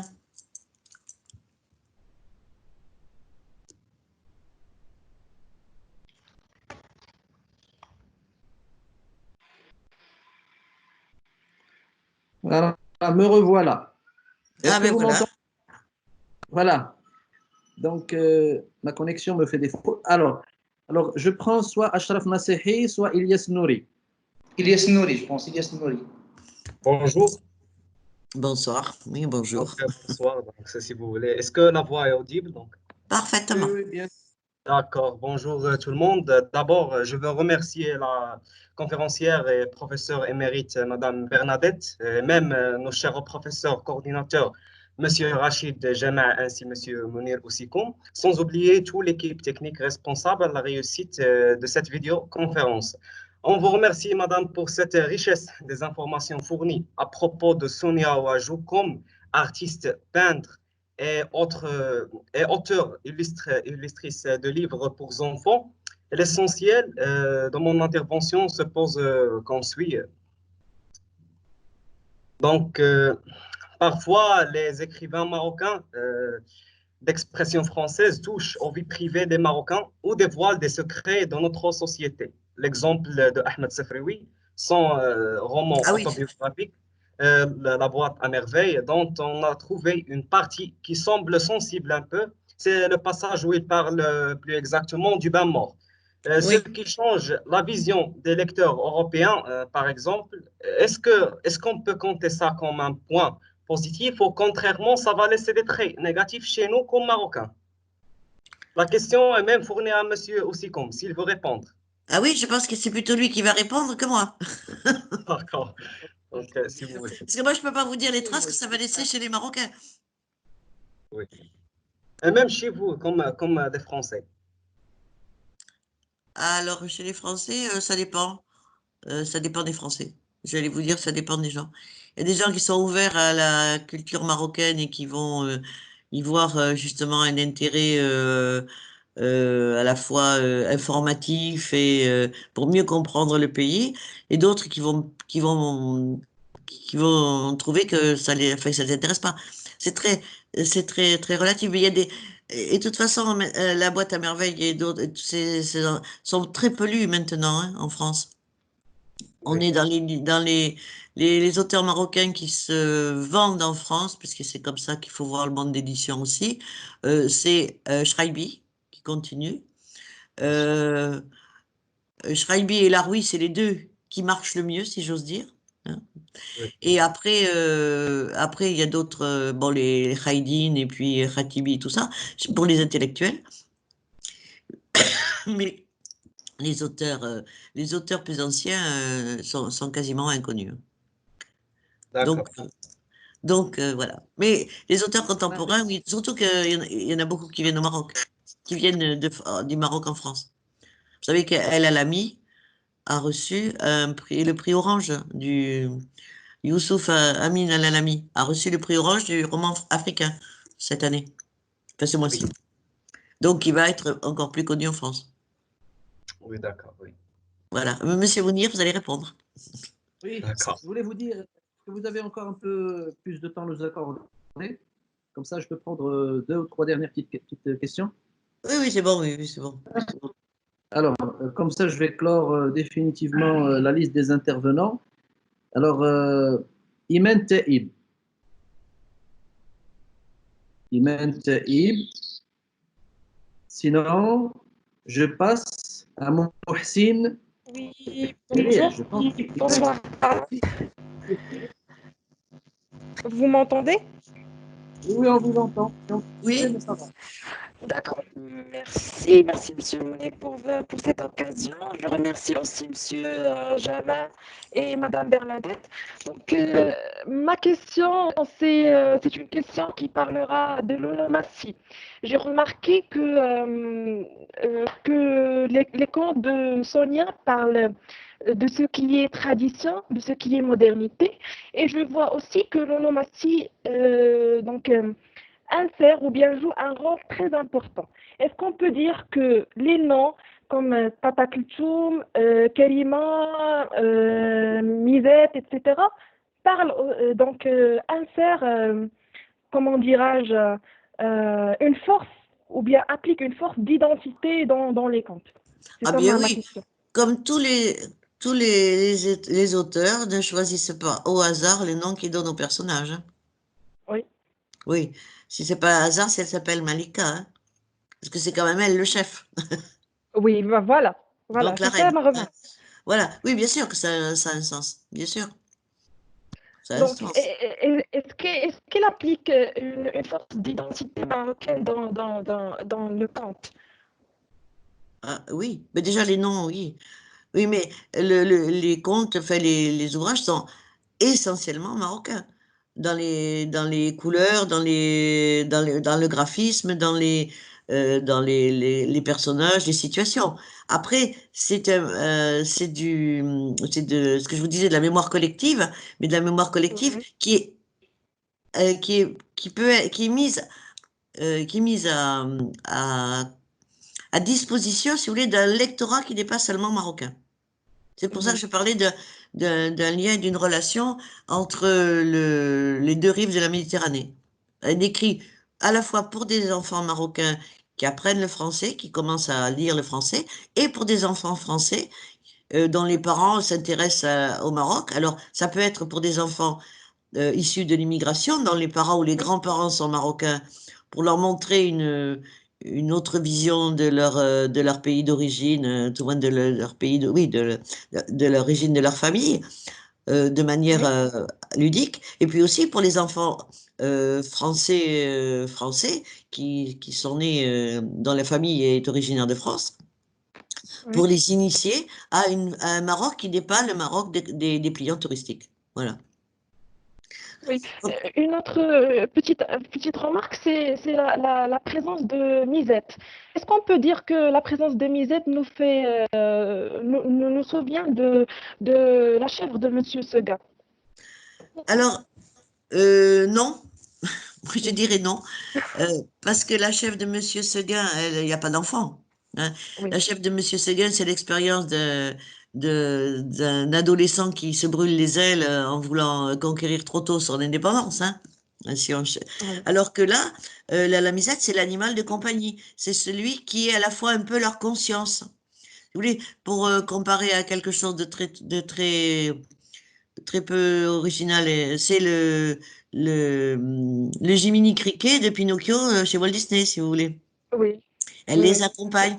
C'est elle qui les modère très souvent. Elle est un peu la voix de la raison, mais elle a un rôle comme les animaux dans les fables, si vous voulez.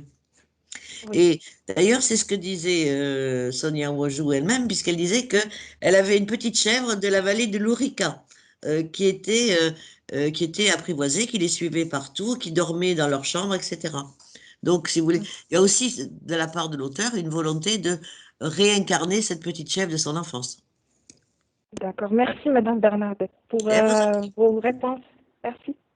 Merci à vous. Merci, mademoiselle Imen. Donc, je donne la parole à Mohsin Daria, que vous êtes Oui.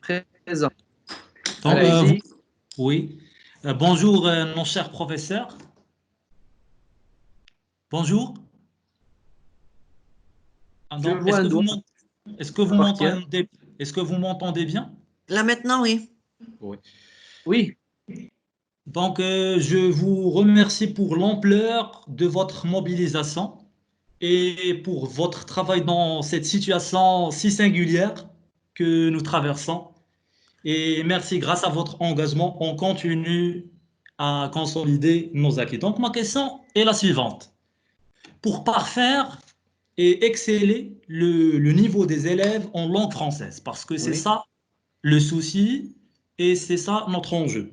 Oui, bien Est-ce sûr. qu'on doit penser à concilier entre la littérature et la culture francophone, ou bien on doit s'intéresser parallèlement à la culture marocaine? Parce que c'est ça le problème qui s'impose, c'est-à-dire au primaire, pour l'élève marocain. C'est-à-dire on commence par l'écrit et on néglige l'oral. Donc, personnellement, je vois qu'il faut parallèlement s'intéresser à l'oral. Et dans cette perspective, on ne doit pas simplement s'intéresser à la littérature, mais s'intéresser à l'oral et initier l'élève à la culture francophone. Et simplement, c'est un regard critique. Et donc, et merci. Alors, je ne vais pas vous apprendre votre métier, hein, euh, mais privilégier l'oral, bien sûr, c'est important, mais rien n'empêche de lire à haute voix des textes. Et qu'il y ait des connaissances de la culture française, c'est indispensable, hein. C'est d'ailleurs pour cela que des auteurs comme Larouille sont importants pour les plus grands, parce que justement, il leur permet de retrouver dans un contexte marocain des éléments de la culture française que les professeurs peuvent développer. Et on ne peut pas apprendre une langue sans voir sa culture. Donc, cet oral, il est nécessaire, mais il est nécessaire dans un contexte qui prenne en compte également la culture du pays. Oui, c'est indispensable. Mais il ne faut pas non plus que soient perdus les éléments la manière de formuler en français la culture marocaine. Ah oui, donc c'est pas grave de concilier entre la culture marocaine et parallèlement l'apprentissage de la langue française. Ben non. Oh oui, merci. Non, parce que les élèves, ils restent quand même des Marocains, même s'ils connaissent bien la langue française. Ah, ok. Donc, merci à vous, merci. Aussi participatif, c'est bien. Rendez-vous très prochainement avec un nouvel invité et une nouvelle thématique. Merci Bernadette, merci encore une fois. Bye bye. À très bientôt, au revoir. À bientôt, oui.